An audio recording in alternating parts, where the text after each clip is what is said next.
जय हिंद दोस्तों, मैं वंदना वर्मा एक बार फिर से आप सभी दोस्तों का हार्दिक स्वागत और अभिनंदन करती हूँ। जी हाँ दोस्तों, ये आपका अपना चैनल है, इसलिए इसे जल्दी से लाइक करिए, सब्सक्राइब करिए और शेयर कीजिए।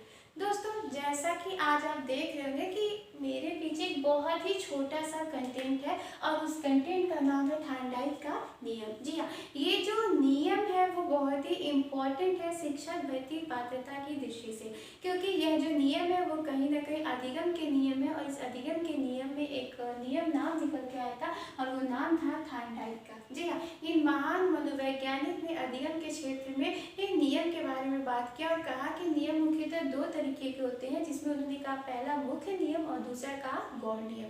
तो जानते हैं इन दो नियमों के बारे में और इन दो नियमों के अंतर्गत क्या क्या कहा है थांडाइट महोदय ने। देखिए, जैसा कि आप देख रहे हैं, मुख्य नियम की बात करें तो थांडाइट ने कहा कि मुख्य जो नियम होते हैं वो मुख्यतः 3 प्रकार के होते हैं। ठीक है, उन्होंने कितनी संख्या बताई मुख्य नियम की?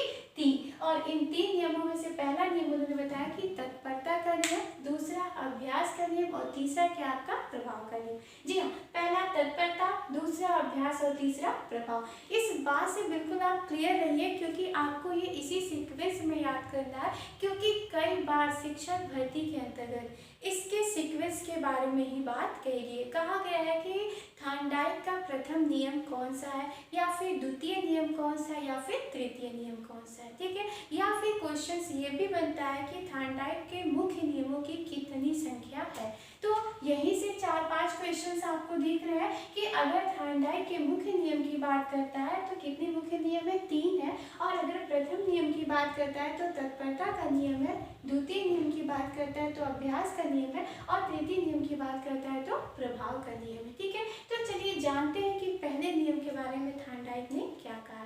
महान मनोवैज्ञानिक थांडाइट का मानना था कि तत्परता के नियम के अंतर्गत कि यदि किसी व्यक्ति या बालक को कुछ सीखना है या सिखाना है तो पहले उसको उस काम के लिए, उस कार्य के लिए क्या करना पड़ेगा? तैयार करना पड़ेगा।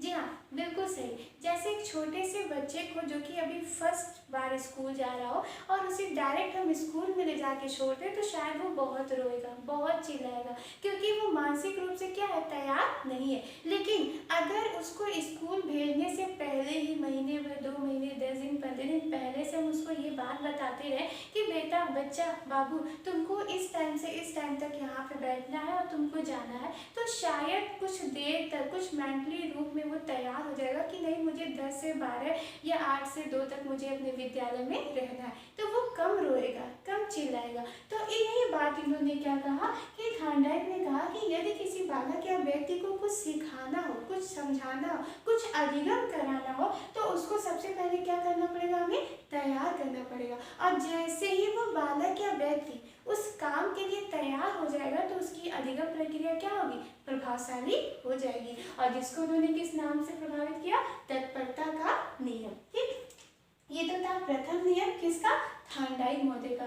द्वितीय नियम की बात करते हैं तो द्वितीय नियम यानी कि अभ्यास के नियम को जानने से पहले कहानी हम एक सुनते हैं। कहानी क्या है? कविता कह लीजिए, दोहा कह लीजिए, वो ज़्यादा सही रहेगा, क्योंकि हम और आप इस दोहे को पढ़े भी हैं, हिंदी में पढ़े होंगे। करत करत अभ्यास ते जड़मत होए सुजान, रसरी आवत जाते सिर पर पड़त निशान। जी हाँ, ये बहुत ही फेमस दोहा है और कई बार बड़े बुजुर्ग इस बात से हमें समझाते भी हैं कि बेटा, कितना भी तुम अभ्यास कर लो, कुछ भी कर लो, अगर बार बार उसको नहीं करोगे तो आपकी क्या है, जो रिजल्ट आना है वो पॉजिटिव नहीं आना है। तो आप किसी काम को अगर कर रहे हैं तो बार बार करिए, उसको कई बार करिए, और जब आप बार बार कई बार करेंगे तो वो जो रिजल्ट है आपका वो हमेशा क्या आएगा? सकारात्मक आएगा। या फिर जिस काम को आप बार बार कर रहे हैं, बार बार कई बार कर रहे हैं, उस काम को आप अच्छे से सीख जाएंगे। तो यही बात कहा थांडाइट महोदय ने इस अभ्यास के नियम में। इन्होंने कहा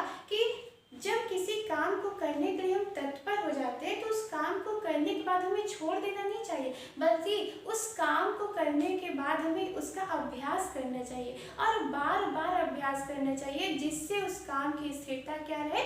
बनी रहे। और जिसको उन्होंने क्या कहा कि यही क्या है, अभ्यास का नियम है। ठीक है, अगले नियम की बात करते हैं, प्रभाव का नियम। जी हाँ, बड़ा ही अच्छा और जबरदस्त नियम है, क्योंकि जब किसी काम को तत्परता के साथ हम करते हैं, मानसिक रूप से तैयार होकर करते हैं और उस काम का बार बार हम अभ्यास करते हैं और उस अभ्यास के बावजूद अगर रिजल्ट निगेटिव आता है, असंतोष होता है, दुख होता है, तो उस काम को हम क्या करते हैं, छोड़ देते हैं। लेकिन अगर उस काम का रिजल्ट पॉजिटिव आ जाए, सकारात्मक आ जाए, तो हमें खुशी मिलती है, संतोष मिलता है और फिर हम उसके प्रभाव के आधार पर, उसके रिजल्ट के आधार पर उस काम को आगे कंटिन्यू करते हैं। यानी कि अधिगम की प्रक्रिया में अगर मानसिक रूप से हम तैयार हैं और मानसिक रूप से तैयार होने के बाद हम उस काम को बार बार अभ्यास कर रहे हैं और अभ्यास करने के पश्चात यदि उस काम का रिजल्ट पॉजिटिव आता है, सकारात्मक आता है, तो हमें सुख की अनुभूति होती है। लेकिन अगर उस काम का रिजल्ट निगेटिव आता है तो हमें क्या होती है, दुख की अनुभूति होती है। तो ये जो नियम था वो इस पर आधारित था कि प्रभाव का नियम, यानी कि उसका रिजल्ट कैसा आया है और आगे उस काम को, उस अधिगम की प्रक्रिया को किस तरीके से और ज़्यादा प्रभावशाली कर रहा है। इस आधार पर इसको एक नाम दिया गया और वो नाम क्या है, संतोष असंतोष का नियम। ये भी कई बार पूछता है, कह देगा कि थार्नडाइक का तृतीय नियम है और ये ना देके ये दे देता है, यानी कि संतोष या असंतोष का नियम। तो बिल्कुल याद रखिएगा, प्रभाव के नियम को एक और नाम से जानते हैं और वो नाम क्या है, संतोष तथा असंतोष का नियम। ठीक है, ये तो थे थार्नडाइक के मुख्य 3 नियम, जिसमें पहला तत्परता, दूसरा अभ्यास और तीसरा क्या है, प्रभाव का नियम। आई होप गाइस कि यहाँ तक समझने में आपको कोई प्रॉब्लम नहीं होगी, क्योंकि बहुत ही इजी कॉन्सेप्ट है ये थार्नडाइक के नियम को समझने का। ठीक है, आगे बात करते हैं गौड़ नियम के बारे में। ठीक है, तो थार्नडाइक महोदय ने अधिगम की प्रक्रिया को प्रभावशाली बनाने के लिए मुख्य 5 गौड़ नियम की बात की है। अब जानते हैं कि वो 5 गौड़ नियम कौन कौन से।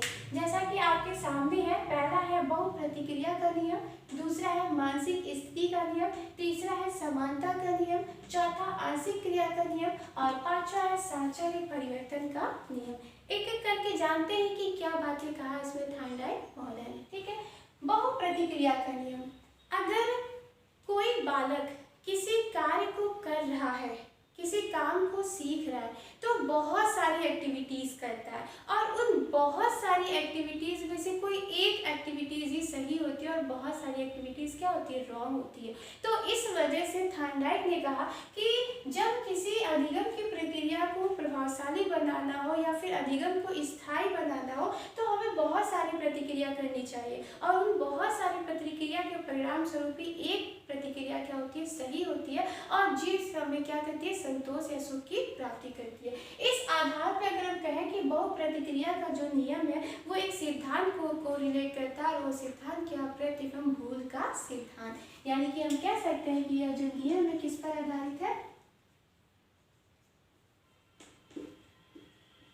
प्रयत्न एवं भूल के नियम पर क्या है, ये आधारित है। ठीक है, तो ये तो था क्या, बहुप्रतिक्रिया का नियम। दूसरी बात करते हैं मानसिक स्थिति का नियम। जी हाँ, यानी कि इसको हम कह सकते हैं मनोवृत्ति या अभिवृत्ति का नियम। इसमें एक नाम देंगे वुडवर्थ महोदय का। उन्होंने क्या कहा था कि जो गौड़ नियम या फिर जो अधिगम की प्रक्रिया, फिर जो सीखने की प्रक्रिया, वो मानसिक स्थिति पर आधारित होती है। ठीक है, तो ये नाम किसने कहा था, वुडवर्थ ने। इनका कहना था कि अधिगम को अगर स्थायी बनाना है, प्रभावशाली बनाना है, तो सबसे पहले हमें मानसिक रूप से तैयार होना पड़ेगा, यानी कि हमारे मस्तिष्क को इस रूप में तैयार करना पड़ेगा कि वो उस कार्य को करे, उस अधिगम की क्षमता को प्रभावशाली बनाने के लिए। तो जिसको क्या कहा गया, मानसिक स्थिति का नियम। ठीक है, तीसरे नियम की बात करते हैं समानता का नियम। बड़ा जबरदस्त नियम है। जैसे अगर एक छोटे से बच्चे को हम कह दें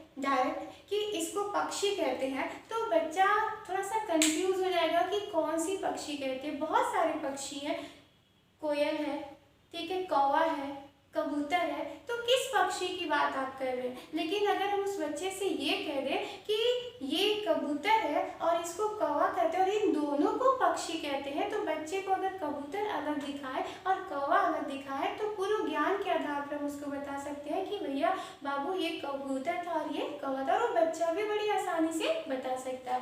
तो यह कहीं ना कहीं समानता के नियम की बात करता है, यानी कि इस बात की पुष्टि करता है कि बालक या व्यक्ति को जब भी आप अधिगम कराएं, सीखने की प्रक्रिया में ले जा रहे हैं, सिखाने की प्रक्रिया में ले जा रहे हैं, तो कहीं ना कहीं उसकी सीखने और सिखाने की जो प्रक्रिया वो किस पर आधारित हो, पूर्व ज्ञान पर आधारित हो। और जब सीखने और सिखाने की प्रक्रिया पूर्व ज्ञान पर आधारित होगी तो वहां पे जो सीखने और सिखाने का जो कॉन्सेप्ट है वो अपने आप क्या होगा, प्रभावशाली हो जाएगा। और इसको उन्होंने क्या कहा, समानता का नियम। अगर इसको एक लाइन में डिस्क्राइब करें तो कह सकते हैं पूर्व ज्ञान के आधार पर नवीन ज्ञान की प्राप्ति। ठीक है, पूर्व ज्ञान के आधार पर नवीन ज्ञान की प्राप्ति। ठीक है, अब अगला बात करते हैं आंशिक क्रिया का नियम। जी हाँ, ये भी बहुत ही जबरदस्त नियम है थॉर्नडाइक के आधार पे कि इन्होंने क्या कहा कि अगर किसी भी चीज के बारे में आपको बताना है तो सबसे पहले छोटे छोटे अंश के बारे में बताइए। जैसे अगर मेरी बॉडी स्ट्रक्चर के बारे में बताना है तो आप उस बच्चे को ये मत बताइए कि एक मनुष्य का शरीर है, ये तो आप बताएंगे ही बताएंगे, लेकिन अगर अलग अलग उसके पार्ट्स को बता रहे हैं कि नहीं ये हाथ है, ये उंगली है, ये नाक है, ये फेस है, ये लिप्स है, ये आईज है, और फिर उसके बाद बताइए कि सारे जो पार्ट्स है एक मानव शरीर के पार्ट्स हैं, तो बच्चा क्या करेगा, बड़ी ही आसानी से समझ जाएगा। जैसा कि हम लोग बुक्स में देखते हैं, अगर बुक्स में एक साथ सारे कंटेंट आ जाए एक चैप्टर में तो बड़ा ही सर दर्द हो जाएगा, समझ में नहीं आता कि क्या है, कैसे, कहाँ से गया। लेकिन अगर उसी बुक्स को यूनिट्स में डिवाइड कर दिया गया है, जैसा कि आजकल किया जाता है कि अधिगम का अलग है, ठीक है, बाल विकास का अलग है, शैशवावस्था का अलग है, बाल्यावस्था का अलग है, तो यूनिट्स में डिवाइड कर दिया, यानी अंश में डिवाइड कर दिया गया। और जब अंश में डिवाइडेशन कर दिया गया तो हमें समझने में क्या होती है, आसानी होती है। तो यही बात कहा गया है इसमें आंशिक क्रिया के नियम के अंतर्गत। इसमें कहा गया कि अधिगम को प्रभावशाली बनाने के लिए, किसी भी अधिगम को स्थायी रूप प्रदान करने के लिए आप सबसे पहले उस विषय वस्तु पे जिसको आपको सिखाना उसको छोटे छोटे कंटेंट में डिवाइड कर दीजिए। और जैसे ही आप छोटे छोटे कंटेंट में डिवाइड करेंगे वैसे ही क्या करेगा वो बच्चा अधिक सरलता से, अधिक सुलभता से उसको समझ सकेगा, और जिससे उसके स्थायी व्यवहार में भी परिवर्तन आ जाएगा। ठीक है ना, तो इस वजह से इस नियम को हम कह सकते हैं ये अंश से पूर्ण के सिद्धांत पर आधारित है। ये क्वेश्चन बार बार पूछता है, इसलिए ध्यान से देखिएगा, अंश से पूर्ण के सिद्धांत पर आधारित। ठीक, अगला है साचार्य परिवर्तन का नियम।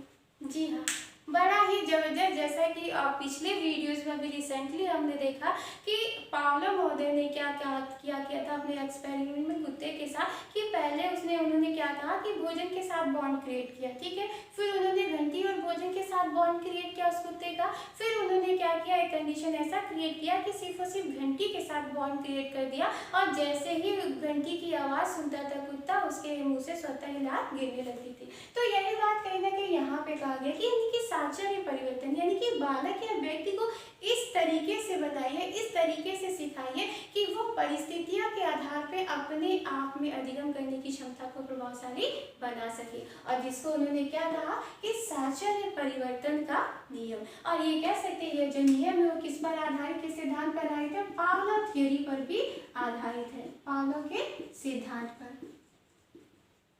ये इसलिए बार बार बता रहे हैं आपको क्योंकि देखिए बहुप्रतिक्रिया के नियम में हमने कहा प्रयत्न एवं भूल के सिद्धांत पर आधारित है, मानसिक स्थिति के नियम पे हमने कहा कि वुडवर्थ ने इसका सहयोग किया, ठीक है, समानता के नियम पे हमने कहा कि पूर्व ज्ञान के आधार पर नवीन ज्ञान को प्राप्त करने के कॉन्सेप्ट पर आधारित है, आंशिक क्रिया का नियम हमने कहा पूर्ण से अंश की ओर सिद्धांत पर आधारित है, फिर साचार्य परिवर्तन के नियम में हमने बताया कि पावलोव के सिद्धांत पर आधारित है। अब क्वेश्चन सीधे सीधे ना पूछ के यहाँ से पूछता है।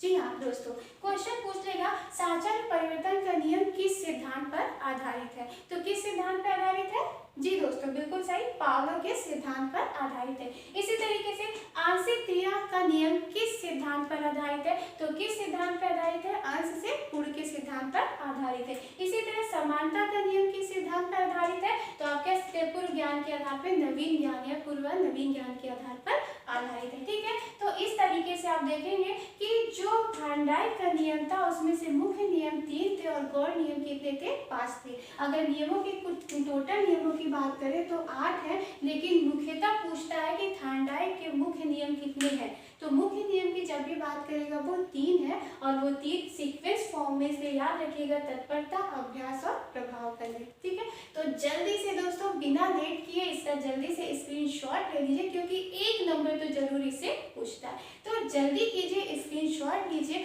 और अगर इसके बावजूद भी अगर आपको इस कंटेंट में कोई प्रॉब्लम हो रही है, कोई समस्या हो रही है, तो जल्दी से कमेंट बॉक्स में टाइप कीजिए और अपने सुझाव दीजिए, ताकि इस जो आपके कमेंट्स हो, जो सुझाव उसके द्वारा इसको और ज़्यादा डेवलप किया जा सके। ठीक है, और ईजिली तरीके से आपको समझाया जा सके। धन्यवाद।